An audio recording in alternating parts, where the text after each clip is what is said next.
Salut à toi et bienvenue dans cette nouvelle vidéo. Aujourd'hui, ça faisait un petit moment qu'on n'en avait pas fait, alors on va faire une petite analyse photo. Et aujourd'hui, je te fais une analyse sur une photo qui date un petit peu, mais que j'apprécie toujours autant à regarder, que je mets toujours sur mon site et mes books quand je vais postuler pour des photos d'agence par exemple. C'est une photo de Marco que nous avons prise donc au tout début de notre rencontre collaborative artistique. Et donc Marco est un comédien et aussi modèle, vraiment très agréable à shooter, aussi bien au niveau de la gestuelle, aussi bien au niveau de la gestion du modèle, aussi bien au niveau de l'esthétique du modèle.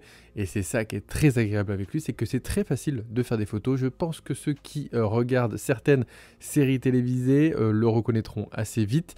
Et pour moi, c'était un grand coup de cœur, une rencontre coup de cœur, parce que c'est quelqu'un vraiment de super sympa, une personne assez rare de sincérité et de gentillesse. Et en plus, il est beau, donc forcément, pour faire des photos, c'est encore plus agréable. Donc aujourd'hui, je te présente cette photo que j'ai prise de lui. Sur cette photo, il n'y a aucun flash. C'est uniquement un réflecteur circulaire de 110 cm que je tiens dans ma main. Lui aussi le tenait en fait au niveau de son bassin.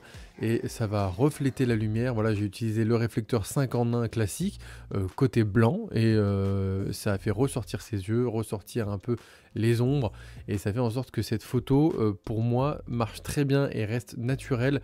Il n'y a pas de lumière artificielle en plus, c'est juste voilà, un petit apport en plus de lumière, mais qui reste, on va dire, assez subtil, même si sans ce réflecteur-là, il n'y aurait pas eu cet effet-là, c'est sûr, mais ça reste de la lumière naturelle. Le réflecteur, c'est quelque chose que j'utilise tout le temps parce que vraiment, en photo de portrait, c'est quelque chose que j'adore utiliser parce que c'est assez facile à utiliser, c'est assez facile à transporter. Ça ne nécessite bien sûr pas de pile, pas de batterie, pas d'assistant pour le tenir. Même là, forcément, il est un peu grand, donc quand le modèle le tient avec toi, c'est quand même un peu mieux, mais tu peux le tenir tout seul aussi.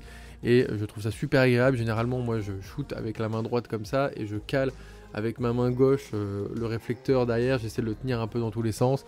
Même quand il y a du vent, c'est un peu compliqué, mais on s'en sort. Cette photo a été prise avec un Nikon D610 et un 85 mm qui ouvre à 1.8. Ici, je l'ai ouvert à 3.2. La photo a été prise au 1/500e de seconde. 3.2, c'est une ouverture que j'aime beaucoup utiliser avec ce type d'objectif parce que je trouve que c'est le parfait rendement entre netteté et flou d'arrière-plan, et c'est le parfait rendement aussi où l'objectif devient vraiment très net, parce qu'à 1.8 c'est très net, mais c'est pas le meilleur de l'objectif. À partir de 3.2, je trouve que l'objectif commence à utiliser le maximum de ses capacités.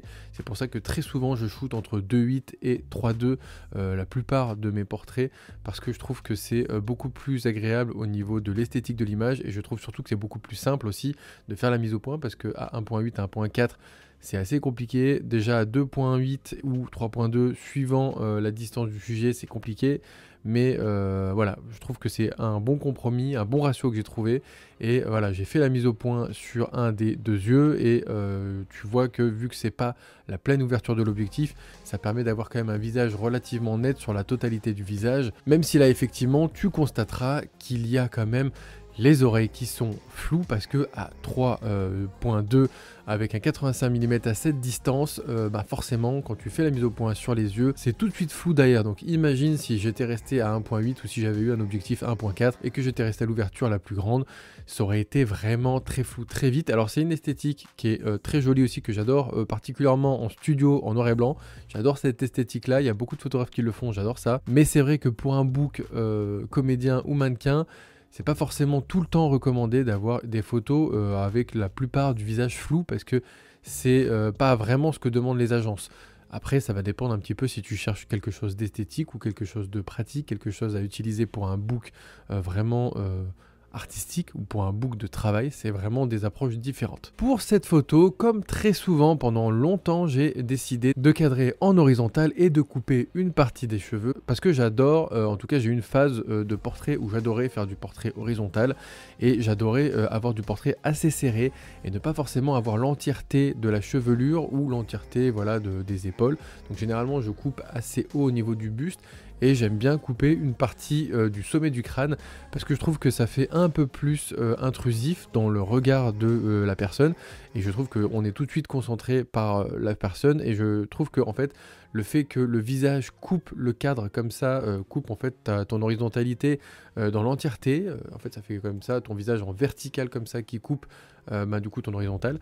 Je trouve que ça permet en fait d'attirer un peu plus le regard sur le sujet, même si effectivement si j'avais laissé l'entièreté des cheveux, on n'aurait pas été trop attiré par le fond puisque le fond est flou, mais je trouve que ça apporte quelque chose en plus. En tout cas, j'aime bien moi cadrer comme ça les portraits, j'aime bien, je trouve que ça apporte quelque chose. Aussi, très souvent quand je cadre en horizontal, je ne cadre pas de manière centrée. J'adore décentrer mes sujets pour laisser un peu plus de place sur le côté. Comme je te l'avais dit précédemment dans d'autres vidéos, je fais aussi des photos pour des magazines et c'est vrai que la plupart du temps j'aime bien laisser de la place sur les côtés pour aérer, pour qu'il y ait du texte si jamais ta photo est publiée en double page et du coup que ça prenne les 2 pages entièrement, tu auras besoin de place pour le texte. En tout cas, c'est souvent ce qu'on m'a demandé dans les éditos et j'aime bien encore maintenant laisser de la place. Je trouve que ça fait beaucoup plus aéré et j'aime bien. À la différence du portrait en vertical où là c'est beaucoup plus difficile, je trouve, de laisser suffisamment de place pour mettre du texte sans que ça soit en fait un peu trop bizarre de laisser de la place sur un vertical parce que soit tu vas laisser au-dessus, soit en dessous,